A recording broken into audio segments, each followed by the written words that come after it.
Use of apostrophe S. Apostrophe S का प्रयोग। Apostrophe के बारे में आप पहले ही पढ़ चुके हैं और अब आप ये जानेंगे कि अपोस्ट्रॉफी एस का प्रयोग कहां पर किया जाता है।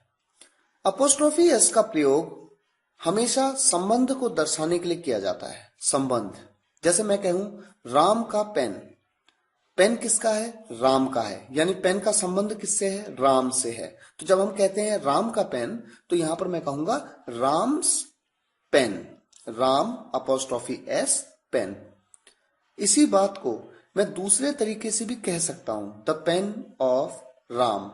लेकिन इन दोनों बातों में थोड़ा फर्क है। आइए इस फर्क को समझते हैं।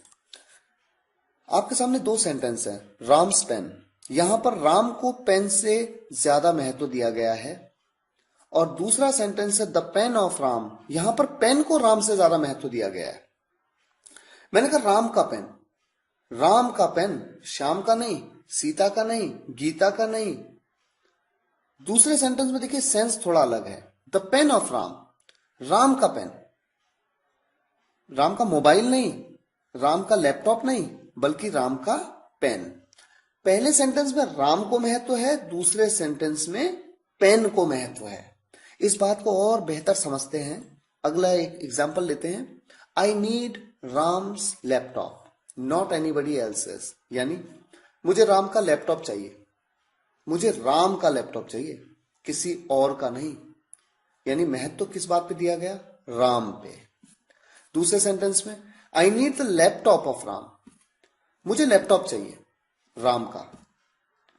महत्व लैपटॉप पे है, नथिंग एल्स बट लैपटॉप। यानी लैपटॉप चाहिए, कुछ और नहीं चाहिए। मोबाइल नहीं चाहिए राम का, किताब नहीं चाहिए राम की, पेन नहीं चाहिए राम का। क्या चाहिए? लैपटॉप चाहिए। और ऊपर वाले सेंटेंस में क्या फोकस है? राम फोकस है। मुझे राम का लैपटॉप चाहिए, सीता का नहीं चाहिए, गीता का नहीं चाहिए, अमन का नहीं चाहिए, अमित का नहीं चाहिए। तो बेसिकली जब आप किसी सेंटेंस को बनाते हैं तो बनाने के फॉर्मेशन से उसके भाव स्पष्ट होते हैं। ये आप धीरे धीरे प्रैक्टिस के साथ और बेहतर समझते जाएंगे। आइए अपोस्ट्रॉफी एस के कॉन्सेप्ट को थोड़ा समझें, और ये भी समझें कि कभी कभी आप देखेंगे कि अपोस्ट्रॉफी के बाद एस लगा है और कहीं कहीं पे कुछ वर्ड्स में एस के बाद अपोस्ट्रॉफी लगी है। क्या मतलब होता है?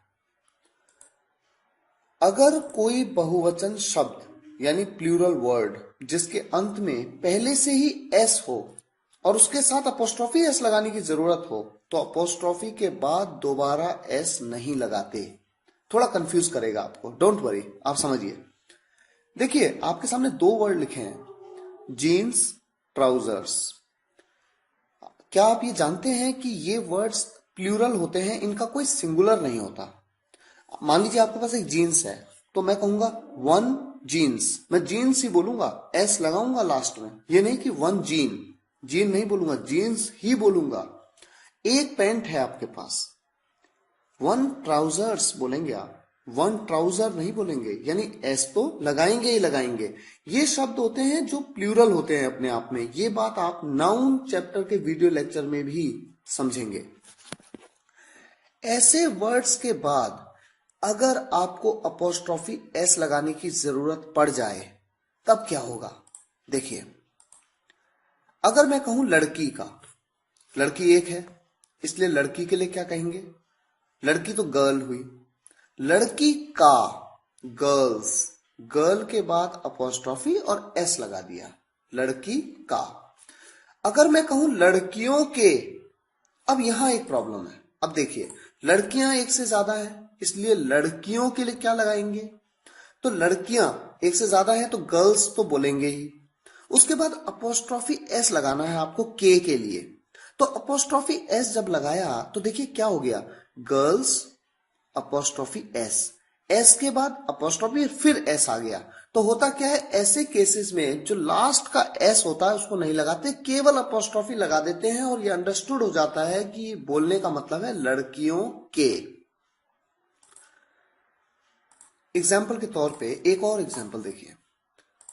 लड़कियों का, लड़की का पेन, गर्ल्स पेन। एक लड़की के पेन की बात हो रही है। और जब मैं कहता हूं गर्ल्स पेन, जहां पर कि एस के बाद अपोस्ट्रोफी लगाता हूं, यानी कि यहां लड़कियां एक से ज्यादा हैं, पेन भी ज्यादा है, लेकिन लड़कियों के पेन, लड़कियों के लिए अपोस्ट्रोफी एस वाला एस हट गया, केवल अपोस्ट्रोफी लगाया, एस नहीं लगाया। ये एक्चुअल ग्रामर है। आप कई बार न्यूज़पेपर्स जब पढ़ते हैं आप नोट करेंगे कि जो प्लूरल वर्ड्स होगा उसके बाद अपोस्ट्रोफी एस में से एस को हटा दिया जाएगा, केवल अपोस्ट्रोफी लगा देंगे और उसका मीनिंग वही होगा जो अपोस्ट्रोफी एस का मीनिंग होता है। इसी तरह से एक एग्जाम्पल और देखिए, मेरे भाई का पेन, माई ब्रदर्स पेन, क्योंकि मेरा भाई एक है, यहां पर एक भाई की बात हो रही है, माई ब्रदर्स पेन। और दूसरे तरीके से जैसा आपने शुरुआत में समझा, the pain of my brother, इस तरह से भी आप बोल सकते हैं। दूसरा सेंटेंस देखिए, मेरे भाइयों के पेन, यहां पर कितने भाई हैं? एक से ज्यादा। अब भाइयों को बोला तो ब्रदर्स, एक से ज्यादा है। अब इसके बाद अपोस्ट्रोफी एस कैसे लगाएं? तो अपोस्ट्रोफी लगाया, एस नहीं लगाया। माय ब्रदर्स पेन्स, बोलने का तरीका बिल्कुल सेम, फर्क ये कि अपोस्ट्रोफी के बाद वाला एस नहीं लगाया। और दूसरे तरीके से कैसे बना सकते हैं? The pains of my brothers. हमें उम्मीद